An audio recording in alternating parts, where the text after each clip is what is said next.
Hey, this is Brian Wheat from Tesla, and you're watching the Midwest Mixtape Podcast.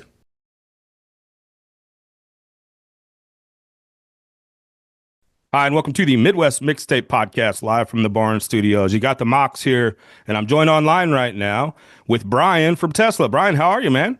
Hey, good man. How you doing? Doing good. Where you calling in from? I am in Florida right now, beating the cold weather we have in New York, upstate New York, where I live. Yeah, and I see a little bit of like recording stuff in the background there. Is that your little home studio or just something you play around with or? I take a mobile Pro Tools rig with me wherever I go. So in my main house in New York, I have a proper studio, like around the corner, like a real studio. And then if I'm at our house in Italy or our house in Florida, because we spend the winters in Florida and then we spend our vacation time in our place in Italy, I have a mobile Pro Tools rig that I bring with me. And I've been doing some editing, recording. I had Jeff Keith up here the other day. We were working on a new Tesla project that I can't really tell you about. Well, I'm not going to tell you about because it's not time to talk about it. But yeah, he Sure. was up here and I was doing some vocals and stuff. So yeah, it is. There's a mic. Yeah. In your New York studio, is that where you recorded this new EP, All About Love? Yeah, that's where we recorded the studio version. And then the live version was recorded on the road. And then the acoustic version was recorded there as well. So Frank did his acoustic guitar things in his studio. And you guys have always embraced both electric and acoustic formats, and that's definitely the case with this project here. We just had the one song, and it was the electric version. And we were going to put out just a digital single. And it was me actually that the tumblers started tumbling in my brain. And I went, well, you know what? There's a lot of acoustic. We could make an acoustic version of this. And we could, we've been playing it live. We have these live recordings that we do. And, we could use something else from the live show. And then there you'd have a 4-song EP basically. So in the midst of mixing it, we had the acoustic version, we had the live version. Then, I came up with an idea. Well, what about a hybrid where it's half and half? And that's kind of where all that came from. And then, I ran the idea up the pole to Frank and Jeff, and they were like, yeah, cool, run with it. So I did. And there you have it. Not too calculated, not too thought about. We don't really think about things too much. What is the creative process like for you guys? You hear a lot of different bands do it in a lot of different ways where somebody might write something and bring it to the band and it's a collaborative effort. And now with the digital world, it's, file sharing and, hey, this is an idea and you send me something back. What's it like for you guys? For Tesla, it's still very much old school, where, one of us will have an idea for a song like It's All About Love. Frank had the music. He got together with Jeff.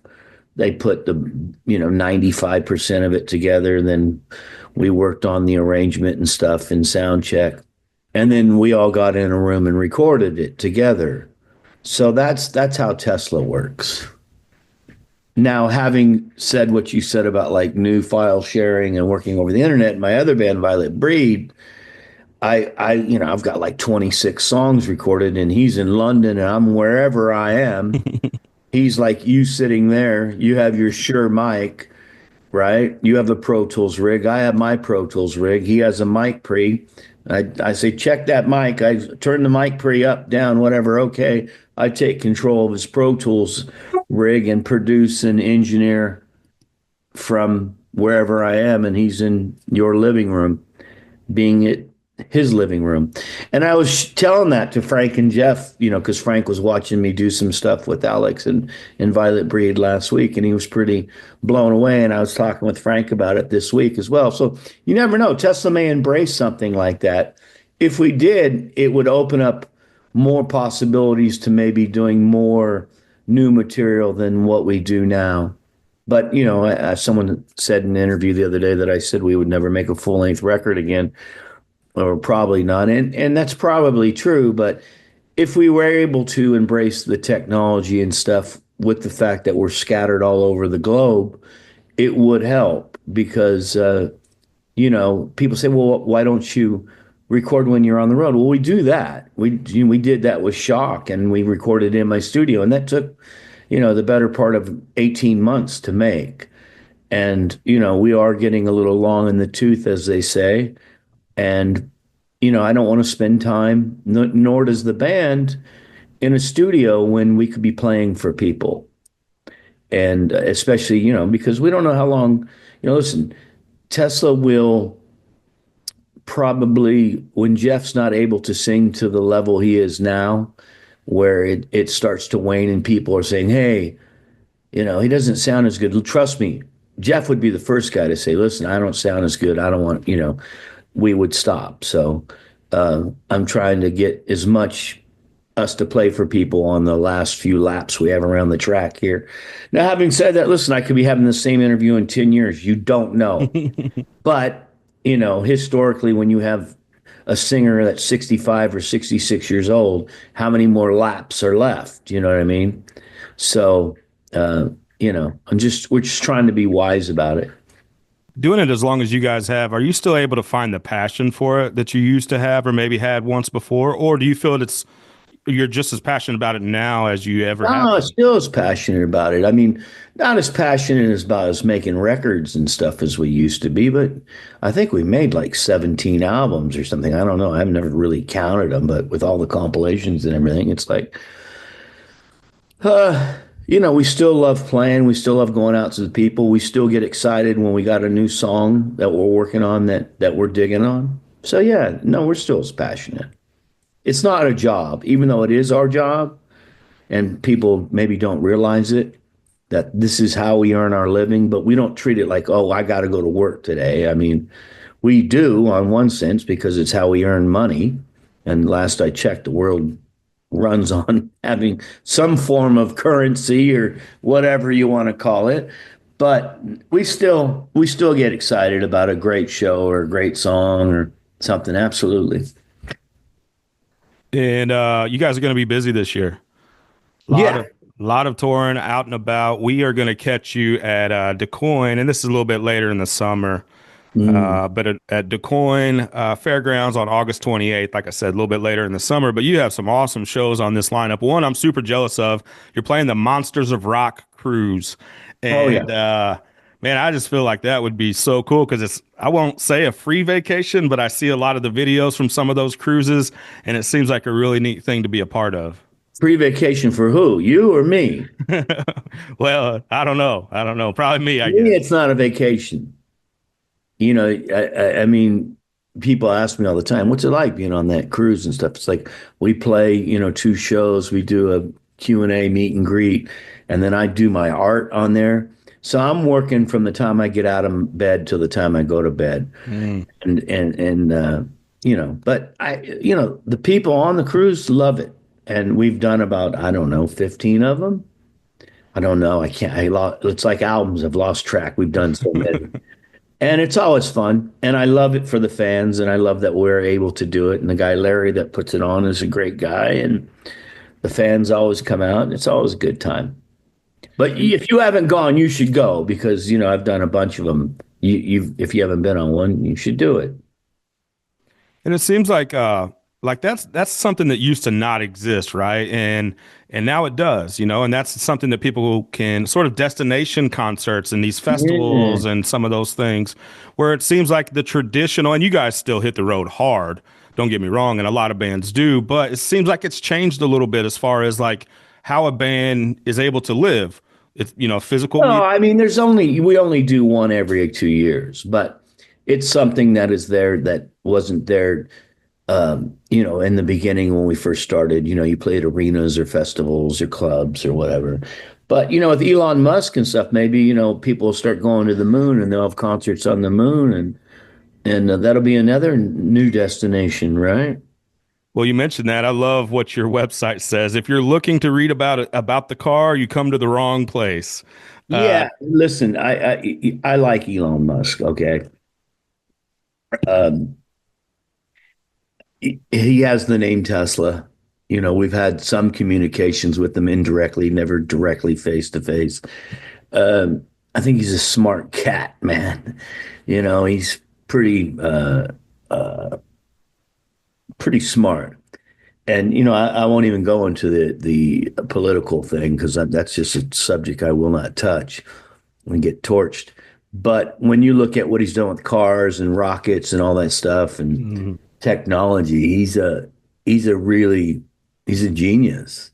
So you never know. I mean, maybe he'll, you know, right now we're talking about cruises. Maybe in 20 years it'll be, you know, space space gig. Get spaced out. I can just see it. Come get spaced out with Tesla on the moon. 5 days, 4 nights. All the food you can eat, all the cheese you can eat. Right? We can only hope, I think, right? I'm sure Blabbermouth will have fun with that fucking headline. Was there ever any kind of consideration of changing the name just Fuck because? no. Fuck no. Fuck no. Fuck no. Fuck no. Fuck no. Fuck no. Yeah, Never. because you Why? guys have Why been you Tesla for change it because he called his car Tesla? No, we're first. You know what I mean? No, no, we were there 25 years before he ever had a Tesla car. We were, well, I mean, no, we're not changing the name. We're not a baseball team where you just change your name after 100 years. No, ain't happening. the legacy lives on for over 40 years now, right? I mean, what would you call us? I mean, think about it. No, hell no. You're the first guy to ever suggest that. Well, I Not wasn't suggest suggesting. it, but ask. Yeah. Right? I've never, it's funny. I've done thousands of interviews and I've never been asked that question before. So you are the first, my friend. And the answer is fuck no, There in you go. capital letters with about 10 exclamation marks. And I just find it funny that like it's on your website. So like you have to sort of address it, right? Because now Tesla's, what it is, something completely different now. So I Yeah, I yeah, love yeah, that you guys have it yeah. I though. mean, but that was in 2006 when the car came out. We're like, hey, what's this guy? And then people are like, hey, did you think about suing him? No, because, that was never, we're not those kind of guys anyways. We leave those to photographers to try to sue us, for taking pictures that, they come and take a picture of your drummer and then they turn around and sue you for it. That's a different story. We won't talk about it. Okay. But We'll leave that one for next we're time. not the kind of people to sue people. It's not our bag, man. It's not our jam. Gene Simmons he's mentioned that rock is dead. And I think there's a lot of people that would disagree with that. And what's your thoughts on that? Rock is dead. Well, he's been saying that for about 25 years. Yeah. So was Rock dead when he was playing stadiums with Kiss on his farewell tour? Was it dead then? It didn't look dead. All the tickets looked sold out. So is Rock dead when Def Leppard's in baseball stadiums and Journey and AC/DC and the Foo Fighters and I mean Oasis is a rock band, aren't they? So is Rock dead? Uh, I don't know what he means by that, and you probably have to ask him. Uh, is it the main forefront like it was in 1989 when Guns N' Roses had Sweet Child of Mine out and we had the 5-man acoustic jam? No. Like, right? Is it on the Super Bowl? Absolutely not. But is it dead? Well, dead means you're dead and done. And there's just too many rock concerts going on and too many people still releasing, tracks, rock tracks. But I guess it being, in the forefront, no. But what is Miley Cyrus? I guess Taylor Swift, right? And who cares? Sorry, Mhm. Taylor, not my jam. You mentioned the five man acoustical jam. What would your career look like without that album? Well, you'd still have 4 platinum albums. You'd still have, the first three and the greatest hits. and Bust a Nut, which would be a gold record. So you'd still have that. But I think the one thing when someone writes a line about us in the book, when it's all said and done and written, is when they talk about Tesla, they will talk about the acoustic live album. They won't, even though, they won't mention Mechanical or Great Radio or Psychotic or, Bust a Nut. They'll mention, or the two Reel to Reel records that we put out, that Reel to Reel 2's coming out this record store day on vinyl, which will be very cool. We put Reel 1 out last time. They'll mention the acoustic thing. I mean, we've had acoustics on our album since day one. Little Susie had an acoustic on it, right? Too Late for Love on our first album had acoustic in it. We've always had kind of acoustic in there because, we're big Led Zeppelin fans. Frank's a big Peter Frampton fan. Beatles had acoustics, right? So I don't know. What would it look like? I think we'd still be here, right? I think we'd still be doing what we do. I mean, we've done 98% of our shows have been electric and 2% have been acoustic, so I think, and we haven't done an acoustic tour then, I think, since Tommy Skeoch was in the band, which was 2006. So 19 years ago, we did one. So, listen, do I like the fact that we did the acoustic album? Absolutely. Do I think we started that trend? Absolutely not. But we were the first band, as one of my famous friends tells me, that's in a very famous rock band. We were the first band to have a successful all live acoustic live album. That we were first. We were before Rod Stewart and Nirvana and Eric Clapton, but we didn't start the MTV Unplugged thing, and we didn't start the acoustic guitar craze that went through the early 90s. We were just, we were there, and we were the first ones that did it. What it meant was it gave us our second top 10 single, and it put us on. What it meant was we had the number one requested video that year on MTV, right? Because they played it so much. But it didn't get us to the Video Music Awards or a nomination for anything. So it just put Tesla in the mainstream for a while, right? And, what it meant to us was it was just us being us and being honest and real. I mean, there's mistakes on there. It's not a very good sounding recording or whatever, but it shows you that if something is honest and it has a vibe, they liked it. So it's our biggest selling album. So, the majority, the masses, if you will, at the time, it resonated with them. Yeah, and I was one of them, man. But I remember that coming out, and I think its story is a little bit different than what people would expect for the times, because it's, Signs is a cover song, and it's an acoustic live song, and it becomes this massive hit. So I just think the story of it and the Tesla story and how it kind of fits into that is interesting. Yeah, and again, it wasn't calculated or nothing. It was just, we I've told the story 100 times, but I'll tell it for you real quick, and I'll give you the shortest version I can. We were on tour with Motley Crue and on Dr. Feelgood, and it was before we had made Psychotic Supper, so we were writing songs for Psychotic Supper. And we were still, a support act. Even though we had done a co-headline tour with Gray White, those were in smaller venues, not the big arenas that we wound up playing on Psychotic Supper. So Motley Crue would play like 3 shows a week. And we were used to playing 5 and 6 shows a week because we had to pay the bills. So what happened was we won an award in California for this thing called the BAMI Awards for the best rock album, which was Great Radio Controversy.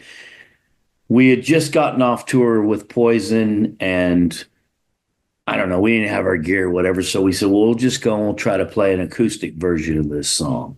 Hence, people were doing acoustic before that, right? Or, there were acoustic versions of songs. And we played Love Song and we got our award and we took off and nothing, that was it. That's all we thought about it.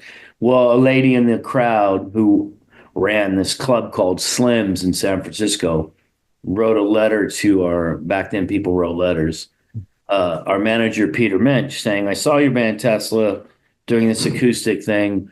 Would they be interested in doing an all acoustic show, an hour and a half long? So he came to us and asked us, and I remember our initial reaction was, fuck no, we don't want to do that. Dude, we're a rock band. And him being the master psychologist that he was, he said, well, you're probably not good enough to pull that off. So he challenged us. So we put together, basically what is the 5-man acoustic jam album. And when we were on, and so we said, yeah, and that was going to be the 2 shows, or a show at Slim's, which turned into 2 shows. And then when, almost around the same time, we were going out with Motley Crue and they booked 5 more shows like that because it would give us something to do and make some money because there was such gaps. Me and Peter one day were on the phone and I said, we should record this so we have this to look back on one day, right? Just something in the vaults, right? And we recorded the Philadelphia show and there were technical glitches in it and this, that, and the other. And it wasn't by far the best show. And that's what wound up becoming the 5-man acoustic jam album. But how that album came about was while we were on tour with Motley Crue, Jeff, Frank, and Tommy went to WAAF in Boston. We were playing Boston, the big amphitheater, to promote the show that night with Motley Crue and Tesla. And they took a couple of acoustic guitars and they sang Signs, which we had done in this acoustic show that we were working on. And that radio station started playing that version of them in the radio booth there. And people, started calling in, requesting it. They called our record company. Our record company said, hey, we're getting this. What about this? And then Peter said, well, we did record that show in Philadelphia. And we went, yeah, but it wasn't very good, whatever. And that turned into what was going to be an EP, then it turned into a full-length album. And that's how that came about. It was never conceived like, oh, let's do this calculated. It's just an accident that just snowballed into, some success. What You Give, to me, is one of the greatest rock songs maybe to ever exist. And what do you remember about writing and recording that? What I remember about writing and recording it is we had it when we were doing the Great Radio Controversy. We had the music, but Jeff didn't have the lyrics and stuff. So it took him a long while to come up with that. And then he finally, when we were doing Psychotic Supper, he had found lyrics for that song or something that he wanted to say and whatever. And I remember that song in particular, I think got recorded 3 times for that album. That album had a lot of difficulties, even though I think it's our best album. It was recorded a couple different times. It was mixed 3 different times. That's what I remember about it. But when we play it every night, everyone loves it, and I think it's one of the best Tesla songs there as well. I mean, but I think you got What You Give, Love Song, and Paradise. To me, those are the 3 best Tesla ballads. What gets the biggest reaction from the crowd usually? Love Song, Signs, What You Give, Paradise, All What You Want, Heaven's Trail, Modern Day Cowboy, Little Susie. I mean, there's about 10 of them that you play them and everyone goes, wow. This is the Midwest Mixtape. Joined here with Brian of Tesla, and also you mentioned your other band, Violet Breed. Can you tell us a little bit about that? Violet Breed is my other band. You know, call it what you want, side band, whatever you want. When Tesla's not doing stuff, you know, I have there's a kid I call him a kid. He's almost 30. His name's Alex. He's in London. And we started working together about 10 years ago. And he had an alternative band in England called Flash Fires that I managed and produced. And we could never really get him to crack in England. So Alex decided he was going to do something on his own. And he came to New York and we were starting to work on his record, which was his own.